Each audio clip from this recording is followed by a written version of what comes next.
Hey guys, and welcome to the channel. I'm Zemo, the dad in DPS, and today we are back with another episode of The Good, The Scrap, and The Script, a series where I review weapons in Appalachia that I've either made or found, and see if they're up to snuff. And today's one is pretty much one I've been trying to make for a long time, but I always seem to get crap. So yeah, let's get on with it. So, today's weapon is the Can Opener, a armor penetration, damage while aiming, 1 agility, Gauss Minigun. Now, I have been crafting these since they originally came out, and it's been a long road to get just a moderately okay one. Granted, I'm not crafting them constantly because that way madness lies, and ideally I would have wanted a bloodied one on this particular character, but armor pen is certainly not a bad roll. Damage while aiming is absolutely great for this weapon because typically I am not going to use it in VAT, so I'm going to be aiming it a lot of the time. I know there was a bug recently that apparently you could do something crazy with this in coffee and VATs, but I believe that's been patched out, but I could be wrong. Correct me if I'm wrong down in the comments. But either way, we're going to test this out and see how it turns things into slurry. But first, let's look at the build.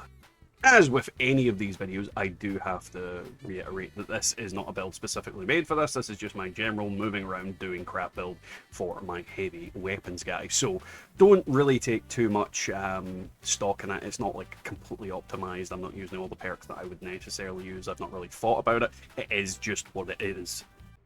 Alrighty, so we are back at West Tech with this weapon, and we're going to test it out and see how well it does against Super Mutants. Now, you're seeing that it pretty much liquefies anything you point it at with a lot of ease. This is a very good weapon, and when it comes to Gauss Miniguns in general, they are very, very high DPS weapons. The one thing I would say is that their main kind of problem is ammo. Now, when it comes to the ammo, you are using quite a lot of it in a very short amount of time. So if you are to use this for a long, prolonged periods, yeah, you're going to have ammo issues for definite. On top of that, against most enemies, you're probably not going to get your ammo back, like, potentially. The real reason for that is more to do with you can't, like, let go of it quick enough to not use up too much ammo on some enemies because they die so quickly. It's literally like you hold it for a split second and they're instantly dead. Like, Gauss miniguns are absolutely fantastic DPS, and they just turn so many things into slurry, and they do it at range. Obviously it's more difficult at range because your accuracy needs to be on point, but when it comes to it, you know, absolutely fantastic. On top of this, if enemies are stupid enough to group up, they are going to experience the fact that, you know, this is explosive damage as well. And you're seeing I'm really not holding the button down to any degree, and these Super Mutants are just evaporating. It is just that good. There is nothing more that can be said. This weapon is fantastic and gets the job done. And obviously, when we are done with regular Super Mutants, we come to Jeff, and you're seeing like this weapon absolutely minces Jeff into oblivion. He does have slight vulnerability frames during that, but you're seeing, like, literally, he doesn't even get up. Granted, it uses a chunk of ammo, and in terms of what you get back, you're getting maybe back like a quarter of it. So it's not really worth killing Super Mutant Behemoths with this thing, technically, for the ammo cost, but it does the job. So, with Jeff dead, we come to the Mirelurk Queen and her brood. Now, when it comes to this weapon, it is absolutely 100% an absolute god killer. It is going to rip through just about anything you aim it at with the greatest ease, even if you're not aiming at its weak points. I hate when it does that. You jump and then it just lags out and rubber bands you back. Like, you will kill things.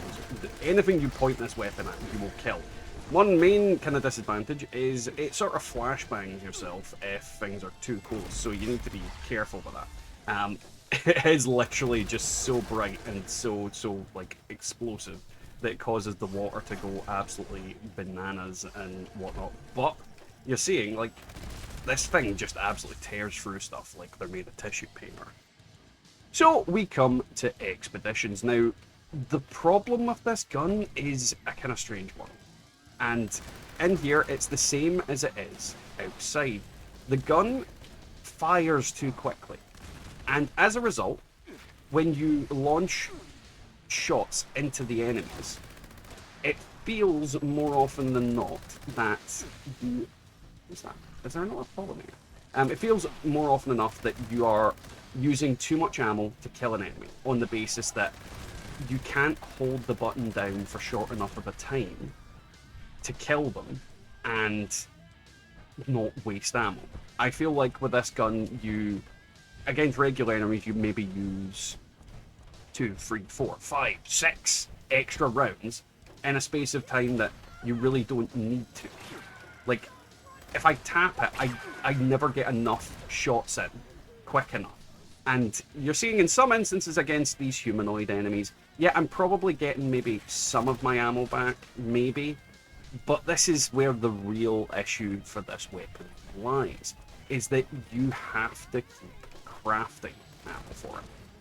A lot of the weapons I review on this channel, a lot of the weapons in general in the game, you can actually get away coming here and just farming ammo. This is one where you might struggle depending on how you want to use it. And the problem with that being, like with a gun like this, it should just feel like you just hold down the button and whale into them. Like for example, the